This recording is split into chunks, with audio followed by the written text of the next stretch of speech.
COSM is currently facing a little bit of an inverse correlation to the micro E-mini Russell 2000 index futures contracts. I want to go ahead and go over something very important regarding that, though. What is up, you guys? Thank you so much for stopping by. Once again, this is ARCa coming at you with a COSM technicals, raw price action, and statistical thread of analysis on this Wednesday. Before we get started, please make sure to subscribe to the channel, like the video, and share the video with a friend so that you and them could consider joining our trading community in Discord called ARCa Bulls. With that said, let's dive right into the charts.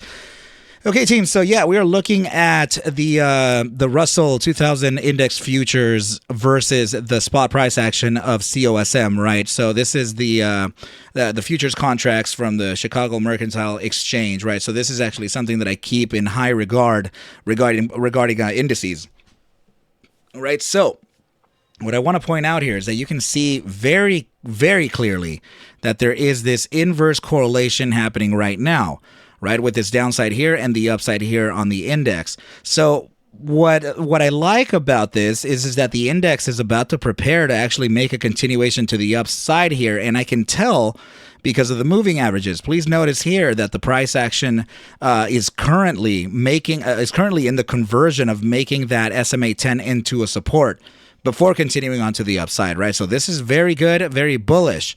Okay, so now another thing to notice here is that on the daily chart, the SMA 200, I can make this a little bit. I'm just gonna go ahead and make it up, so that it doesn't look convoluted, right? So just like this here, we'll get rid of those. And we'll also get rid of this, okay? So yeah, what you're looking at here is the SMA 200 represented by this purple line here. We can make it a little thicker, right? There you go. And the SMA 50 represented by that baby blue line. Okay, so you can see that there is some convergence happening, right? They're getting very close to each other. If this does cross to the upside, if the SMA 50 crosses above the SMA 200, that would be a daily time frame bullish strategy called the Golden Cross. Right, so the Golden Cross would essentially pressure the index futures to the upside, which would then assist COSM upon the validation of whatever support is trying to find out, right? So today just yesterday, we got that very interesting touch back to the very bottom side of that critical demand zone between 297 and 301. We touched at 298, if I'm not mistaken, right? So very impressive recovery there and still able to maintain that bottom side. But what I can say is that, yeah, we're right inside of that critical zone where we have experienced some pretty explosive upsides from, right? So definitely keep that in mind, okay? Let's go ahead and move on to the next chart and see what we have, right? So this is indicative of maybe a continuation to the downside here, but I wouldn't actually trust this all too much because the Gaussian band is really far away from here, right? We're talking about 285, and we have literally never tested 285 in particular, right? So it's fine. We can only take it with a grain of salt. It's just that this is the preparation of breaking out of this macro channel or macro formation, which is the broadening descending wedge, right? So let me just go ahead and get rid of the Gaussian band, and we already have succeeded 3 tests, right? So we have this test 1. Test number 2, we have test number 3, and this would be even if this reclaiming of the inside, and then we face that black swan event on the reverse split. This, I guess, we can consider it a third touch, right? So sure, we have that 1, 2, 3 capitulation event. We start to reaccumulate here, and then we get ready for a breakout on test number 4, which is a potential. Remember that this is a 3-day chart, so it does take some time for us to realize that, right? So let's see. What I wanted to actually take a look at is actually the moving averages within the 3-day. So let's see what's going on here. Okay, so yeah, 3-day resistance coming up at the SMA 10 at about 325, and then the EMA 21 at 343. Okay, but yes, I do. Let's go ahead and continue looking at the momentum. Okay, so yeah, this daily Gaussian channel is suggesting a potential touch again of the 298 target that we faced just yesterday, right? So there is a potential that we can actually face that tomorrow. And now moving further, this is really upsetting, you guys.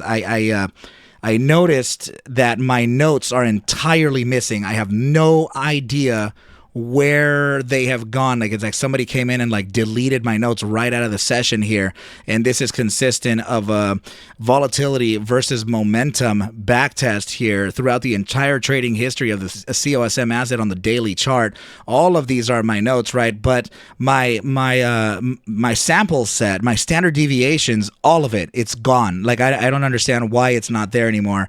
And the reason why I'm mentioning this is because there is, I know there's a little bit of an ebb and flow here, right, on the EMA 3 versus the SMA 14, but this is essentially the setup, right? I made this entire backtest so that I can measure where we could go based on the firing of this signal here. So we would need actually, I mean, there's still time for me to do this, right? So we need the volatility component of the BBWP to be faced or pivoted towards the upside alongside the moving average and beyond the 15 percentile.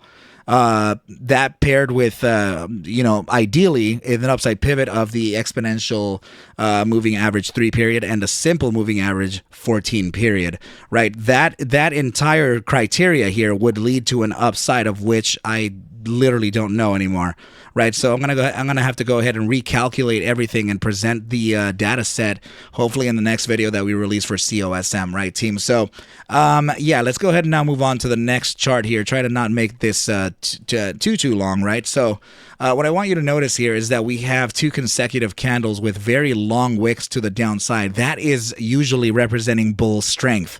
Okay, so this is a very good sign that we're actually just rejecting that downside very strongly. Okay, so this is cool. We're using it as a spring here, and if we're able to use that as a spring, then some things could actually look pretty good for an upside continuation here, right, you guys? But I'm saying that we're not quite there, but there is.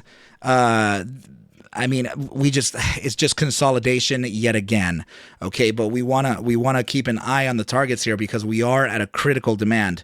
Okay, so 30-minute immediate short-term time frame suggesting an upside here. It's not so strong. I like that it's crossing above the 14-day simple. That's good. But dragging this into the bi-hourly, you can see that the bi-hourly is, yes, crossing above the SMA 14, but it's very slow. It's still suggesting some sideways trading, right? Similar situation here to the 4-hour sideways trading there. Look at this here on the 8-hour sideways trading. We also have the 12-hour, right? It's suggesting a downside here, but ever so slightly. This is more like consolidation because the RSI signal can actually face a support from that gravitational zone of the bear strength percentile, right? And bounce to the upside and then face the resistance from the opposing zone right here, the bull weakness percentile will face the resistance from its gravitational zone and the SMA 14 and then continue this like sideways just nonsense again. Okay, so daily time frame is suggesting consolidation as well. Same thing with the 3-day and same thing with a 5-day. Okay, so yeah, guys, this is I hope it doesn't start teeth grinding here, but there is something else. There is one more thing to look at. Okay, so let's go ahead and just look at it on this chart right here and block out the indicator, okay, because we are coming up to a very critical close, and I'm talking about the weekly time frame. We are coming to close the could it be the bi-weekly as well? I'm not sure. Yeah, the bi-weekly as well. So yeah, of course. So the weekly, the bi-weekly, the monthly, bi-monthly, the quarterly, and the semi-annual closures will all be this Friday. Okay, so this is a very critical time for us to take a look at the current positions. Okay, so obviously the 6-hour time frame doesn't have. I'm sorry, the 6-month time frame doesn't happen often, right? So we have to kind of weigh our probabilities here and definitely watch our risk management and our gains. Okay, so let's just go ahead and keep these eyes peeled, right? But there is a chance here that we can actually face a pretty nice demand yet again at 298 before another bounce to the upside. So let's just keep that in mind for now, team, and figure this out as we move forward. You can also come by on the live streams and request this ticker to be evaluated, right? I'm more than happy to do that, and oftentimes a lot of people do ask me for it. Okay, so but yeah, I think this is a pretty good place to leave off. Please remember first and foremost that I am not a financial advisor. Take whatever I do show and iterate within these videos as just a form of entertainment. as I cannot suggest for you to buy, sell, or hold any assets. I'm not even sure if I said it already, right? But I need you to do your own due diligence and everything will be cool. Okay, team? But with that said, I wish you well, a very, very good night, and I will catch you at the bell mañana. Adios.